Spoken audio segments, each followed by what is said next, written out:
నమస్తే. August month 2025 సంవత్సరంలో రాశి ఫలాలు ఎలా ఉన్నాయో తెలుసుకుందాం. దానికంటే ముఖ్యంగా ఆగస్టు మంత్‌కు చాలా ముఖ్యమైన విశిష్టత ఉంది. అదేంటంటే ఈ ఆగస్టు మంత్ వచ్చేటప్పటికి శ్రావణ మాస అష్టమితో ప్రారంభమవుతుంది. భాద్రపద మాసం సప్తమితో ఎండ్ అవుతుంది. అయితే ఈ మధ్యలో ఎన్నో పర్వదినాలు, విశిష్ట దినాలు, ముఖ్యమైన దినాలు ఉన్నాయండి. ఇవన్నీ చక్కగా జరుపుకోవాలని చెప్పేసి నేను కోరుకుంటున్నాను. ఫస్ట్ వచ్చేటప్పటికి వరమహాలక్ష్మి ఆగస్టు 8 ఉందండి. అడగకుండానే ఎన్నో వరాలు లక్ష్మీదేవి ఇస్తుంది. అడిగితే ఇంకా ఎన్నో కోరికలు తీర్చే శక్తి మనకి ఆ అమ్మ మనకిస్తుంది. ఈ రోజుని ఖచ్చితంగా మర్చిపోకుండా ఖచ్చితంగా వరమహాలక్ష్మి వ్రతం అందరూ చేసుకోవాలని చెప్పి నేను కోరుకుంటున్నాను. దీనితో పాటు నెక్స్ట్ డే మనకి గాయత్రి మాత జన్మదినం కూడా ఉంది. అది కూడా చక్కగా అందరూ సెలబ్రేట్ చేసుకోవాలి. ఎవరైతే ఎడ్యుకేషన్ ప్రకారంగా ఉన్నతంగా ఎదగాలనుకుంటున్నారో, ఆధ్యాత్మిక శక్తి, ఆధ్యాత్మిక జ్ఞానం, వేద జ్ఞానం కావాలనుకుంటున్నారో ఖచ్చితంగా ఆ రోజు జంజాలు మార్చుకొని ఉపకర్మ చేసుకుంటారు. అంతేకాకుండా గాయత్రి మాత యొక్క వ్రతం కూడా సెలబ్రేట్ చేసుకుంటారు.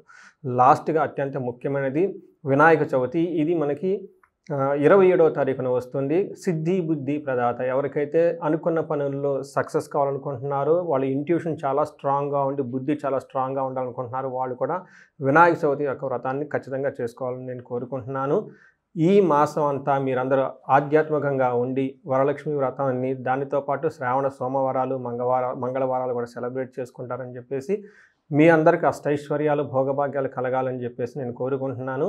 ఈ యొక్క సహజంగానే మీకు ఎన్నో రెమెడీస్ చేసుకోవడానికి కావాల్సిన ఒక మంచి మంత్ ఈ మంత్ని అందరూ సద్వినియోగం చేసుకోవాలని, ఆధ్యాత్మికంగా గడపాలని నేను కోరుకుంటున్నాను. 2025 ఆగస్టు మాసంలో మేషరాశి వారికి ఎలా ఉందో చూద్దాం. మనం గనక ఫస్ట్ మేషరాశి కనుక చూసుకుంటే ఇందులో అశ్విని 1, 2, 3, 4 పాదాలు, భరణి 1, 2, 3, 4 పాదాలు, కృతిక ఫస్ట్ పాదం అంతా కూడా మనకి ఈ మేషరాశిలో ఉంటారు. పేరు బలం కనుక మనం చూసుకుంటే వీళ్ళకి చూ, చే, చో, లా, లీ, లో, ఆ అన్న లెటర్స్ అంతా కూడా పేరు బలం ప్రకారంగా ఉంటుంది. ఎవరి పేరైతే గనక బాగా పాపులర్ పేరు ఇప్పుడు చెప్పిన అక్షరాల్లో గనక ఫస్ట్ లెటర్ ఉంటే వాళ్ళు కూడా మేషరాశి అవుతుంది. మేషరాశి వారికి ముఖ్యంగా తెలుసుకోవాల్సిన విషయం ఏమంటే, వీళ్ళకి ఏలినాటి శని యొక్క ప్రభావం స్టార్ట్ అయింది. కొంతమంది నాకు అశ్విని, భరణి, పర్టికులర్గా భరణి నక్షత్రం వాళ్ళు ఎక్కువగా కాల్ చేస్తూ ఉన్నారు. ఆ యొక్క ప్రభావం వాళ్ళకి స్లోగా స్టార్ట్ అయింది. అయితే ఈ మాసం కనుక మీరు చూసుకుంటే ఆగస్టు మంత్ మీకు చాలా అనుకూలంగా ఉండే అవకాశం ఎక్కువగా ఉంటుంది. అంతకుముందు లాస్ట్ 2-3 మంత్స్ ఇబ్బందులు పడినా కానీ ఆగస్టు మంత్ మీకు చాలా ఉపశమనం వచ్చే అవకాశం ఎక్కువగా ఉంటుంది. ఒక మంచిగా ఉండే మాసం అని మీరు గమనించుకోవాలి. మనం కనుక గ్రహస్థితి కనుక చూసుకుంటే ఈ ఈ ఈ మాసంలో 4 గ్రహాలు మారినాయండి. ఒకటి సూర్యుడు 17వ తారీఖు ఆగస్టున మారుతూ ఉన్నాడు. కానీ దానికంటే ముందే ఆగస్టు మంత్ ముందే 3 గ్రహాలు మారినాయి ఉండండి. ఒకటి బుధుడు కర్కాటక రాశిలోకి జూలై 22వ తారీఖున ఎంటర్ అయ్యారు. దీని యొక్క ప్రభావం మీ మీద ఉంటుంది. అయితే శుక్రుడు వీళ్ళకి మిథున రాశిలో 26వ తారీఖున, కుజుడు 28వ తారీఖున కన్యరాశిలో ప్రవేశించారనమాట. ఈ యొక్క 4 గ్రహాల యొక్క మార్పు వల్ల మేషరాశి వారికి ఎలా ఉందో చూద్దాం. మేషరాశి కనుక మనం చూసుకుంటే మనకు సూక్ష్మ గోచారం, లఘు గోచారం అన్న ఒక కాన్సెప్ట్ ప్రకారం కనుక చూస్తే ఈ రాశి వాళ్ళకి మనోరజం, సంపద, విభూతిం, సంపదలు అని మనకు చూపిస్తుంది. అంటే ఈ ప్రకారం కనుక చూసుకుంటే వీళ్ళకి మానసికంగా కొంచెం ఒత్తిడి ఉండే అవకాశం ఎక్కువగా ఉంటుంది. సంపదలు వచ్చే అవకాశం ఎక్కువగా ఉంటుంది. ధన ప్రాప్తి వచ్చే అవకాశం ఎక్కువగా ఉంటుంది. విభూతి ఓవరాల్గా ప్రాస్పరిటీ, అభివృద్ధి ఉండే అవకాశం ఎక్కువగా ఉంటుంది. ఇది సూక్ష్మ గోచారం, లఘు గోచారం ప్రకారం మన వీళ్ళకి చెప్పుకోవచ్చు. అంటే ఒక ప్రకారం కనుక చూసుకుంటే కొంచెం మానసిక ఒత్తిడితో ఉండి ఓవరాల్గా వీళ్ళకి అభివృద్ధి, తర్వాత ధన ప్రాప్తి, ప్రాస్పరిటీ ఉండే అవకాశం ఎక్కువగా ఉంటుంది. సూర్యుడు వీళ్ళకి 5వ ఇంట్లో ఉండటం వల్ల మిక్స్డ్ రిజల్ట్ ఇస్తారని మనకు చెప్తూ ఉంటారు. 5వ ఇంట్లో సూర్యుడు ఉండటం వల్ల కొంచెం పిల్లల విషయంలో జాగ్రత్తగా ఉండాలి. అంతేకాకుండా ధన ప్రవాహం అయితే చక్కగా ఉంటుంది. మన మహర్షులు ఏం చెప్తారంటే, దేహలాస్యం, మనస్తాపం, సుహృద్వేషం, ధన వ్యయం, బుద్ధి చాంచల్యం ఆప్నోతి, పంచమే రవస్తే భవత్ అని మనకు చెప్తూ ఉంటారు. అంటే 5వ ఇంట్లో కనుక సూర్యుడు ఉంటే ఏమవుతుందంటే బుద్ధి చాంచల్యం ఆప్నోతి, పెద్ద డెసిషన్లు తీసుకోవడానికి కొంచెం తీసుకోలేక ఇబ్బంది పడుతూ ఉంటారు. ఏయో సాధించాలని ఆలోచన ఉంటుంటుంది. ప్రతిసారి మీ యొక్క థాట్స్, ప్లాన్స్ అన్ని ఎక్కువగా చేంజ్ చేస్తూ ఉంటారు. అంతేకాకుండా సుహృద్వేషం, ధన వ్యయం అంటే మీ యొక్క స్నేహితులతో మీరు గొడవ పడే అవకాశం ఎక్కువగా ఉంటుంది. ధనం వ్యయం కూడా అవకాశం ఎక్కువగా ఉంటుంది. దేహలాస్యం, శారీరకంగా టైర్డ్నెస్గా ఎక్కువ ఫీల్ అవుతారు. కానీ ధన ప్రవాహాన్ని మాత్రం చక్కగా ఇస్తూ ఉంటారు. సూర్యుడు 5వ ఇంట్లో మిక్స్డ్ రిజల్ట్ అని మనం చెప్పుకోవచ్చు. నెక్స్ట్ కుజుడు 6వ ఇంట్లో ఉండటం వల్ల ఇది ఒక మంచి పొజిషన్. కుజుడికి మీరు చాలా ధైర్యంగా, సాహసంగా అనుకున్న పనులని ఏ విధంగా అయినా సరే చక్కగా రిస్క్ తీసుకొని చేసుకునే ఒక సామర్థ్యం వీళ్ళకి ఉంటుందని మనం గమనించుకోవాలి.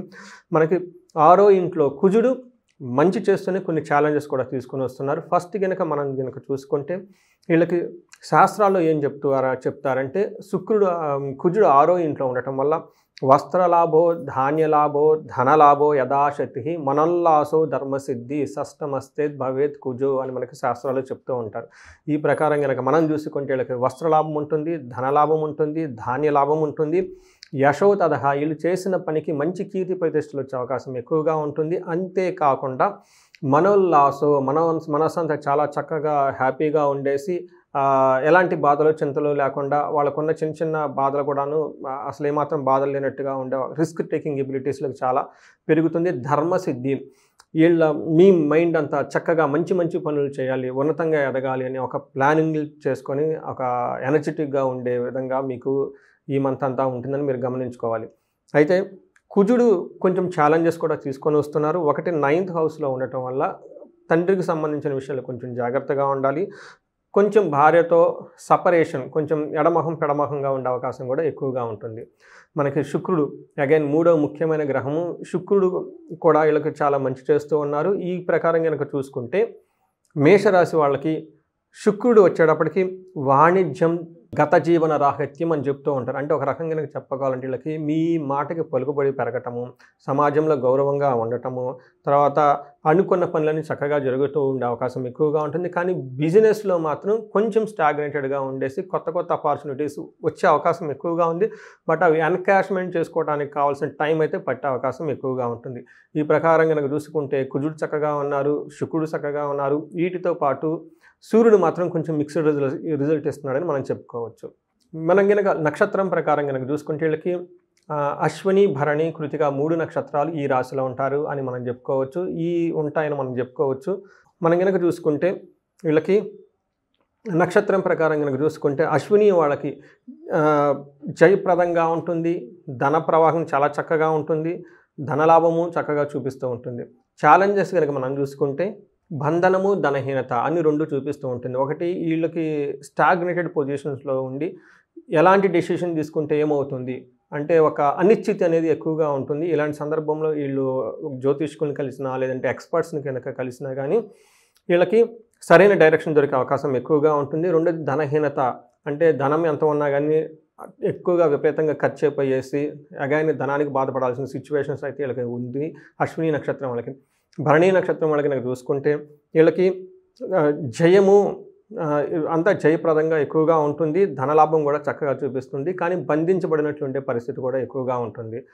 కృతికా నక్షత్రం కనుక మనం చూసుకుంటే వీళ్ళకి జయప్రదంగా ఉంటుంది, విశేష జయం వస్తుంది, ఏ పని చేసినా కానీ కలిసి వచ్చే అవకాశం ఎక్కువగా ఉంటుంది, ధనలాభం కూడా చూపిస్తుంది.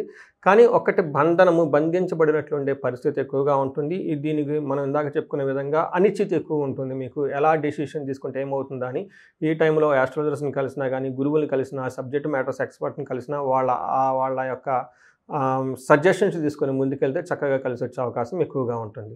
ఇంతేకాకుండా కేతు కృతికా నక్షత్రం వాళ్ళకి కార్యహాని, అనుకున్న పనులు కాకుండా ఇబ్బంది పడే అవకాశం ఎక్కువగా ఉంటుంది. భరణీ నక్షత్రం వాళ్ళకి స్త్రీ నాశనం, ఒక స్త్రీ వల్ల మీకు ఇబ్బందులు వచ్చే అవకాశం ఎక్కువగా ఉంటుంది. సో చూశారు కదా, మీకు అనుకూలంగా ఎక్కడ ఉన్నాయో, ప్రతికూలంగా ఎక్కువగా ఉన్నాయో ఈ మేషరాశి వాళ్ళకి ఒక రకంగా కనుక చూసుకుంటే ఒక 70% దాకా మీకు 70 to 80% దాకా మీకు చాలా అనుకూలంగా ఉంది ఈ మంత్ని మీరు తెలుసుకోవాలి. పరిహారాలు కనుక మనం చూసుకుంటే మీకు ఫస్ట్ లక్ష్మీనారాయణ గుళ్ళు విజిట్ చేస్తే చాలా కలిసి వస్తుంది. అంతేకాకుండా బిగినింగ్లో చెప్పిన విధంగా ఈ మంత్ అంతా చాలా ఆధ్యాత్మికంగా ఉంటే మీకు అంతనే కలిసి వస్తుంది. ఎవరైనా కనుక ధనానికి ఇబ్బంది పడుతున్నట్లు ఉంటే కనుక కుబేరు పాశుపత అభిషేకం కానీ, మహాలక్ష్మి విశేష హోమం కానీ చేసుకుంటే ఈ టైంలో శ్రావణ మాసంలో ఎంతో కలిసి వస్తుంది. కొంతమంది ఈ కుబేరు పాశుపతి యోగం, మహాలక్ష్మి విశేష పాశుపత హోమము మేము 1 to 1 చాలామందికి చేయడం జరిగింది.